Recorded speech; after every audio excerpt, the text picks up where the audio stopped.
আসলে আমার আজকের আসাটাও চমক, আর পর্দায় যারা ইনসাফ দেখতে আসবেন তাদের জন্য একটা চমক। তা সেই চমকটা আমরা না বলি, যারা হলে আসবেন, যারা ইনসাফ দেখবেন তারা শেষ চমকটা দেখতে পারবেন যে চমকটা আসলে কি। আর আমি নিজেই এসে নিজে চমকিত হয়েছি সব কিছু দেখে, কারণ দুর্দান্ত লেগেছে সত্যি কথা। সঞ্জয়ের কাজ, রাজের অভিনয়, ফাইনের অভিনয়, টোটাল টিম, বাবু ভাই ছিলেন, তারপর আমাদের নিধি আছে এখানে, নিধির ব্যাকগ্রাউন্ড স্কোর সব কিছু মিলিয়েই অন্য এক ধরনের ফিল পাচ্ছিলাম। এবং অ্যাকশন সিকোয়েন্সগুলো তো আমার কাছে দুর্দান্ত লেগেছে, এবং আমার তো বিশ্বাস হচ্ছে না যে শরীফুল রাজি কি এখানে দাঁড়িয়ে আমার কাছে। আমার ভয়ও করছে যদি ওই রকম ভাবে যদি একটা কোপ দিয়ে দেয়। খুব ভালো লেগেছে। আমি ইনসাফের প্রডিউসার থেকে শুরু করে ডিরেক্টর, যারা কলাকুশলী যারা ছিলেন, সবাইকে আমার ভালোবাসা। এরকম এরপরে আরও ভালো একটা ছবি হবে। এবং আমি এটাও শুনলাম যে ইনসাফ 2 নাকি হতে পারে। এটা কি সত্য? সঞ্জয় কি বলে?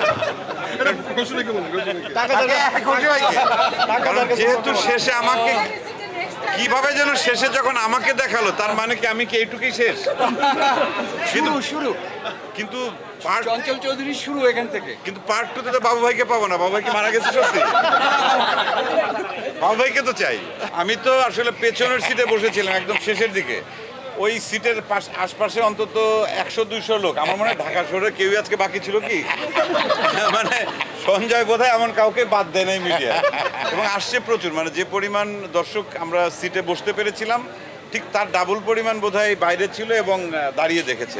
জয় হয়তো এটা বলতেই পারে যে আমি ওর ছবিতে ছোট্ট একটা চরিত্রে অল্প একটু সময়ের জন্য অতিথিশীল হিসাবে কাজ করেছি। বিষয়টা আসলে সেই জায়গা থেকে না।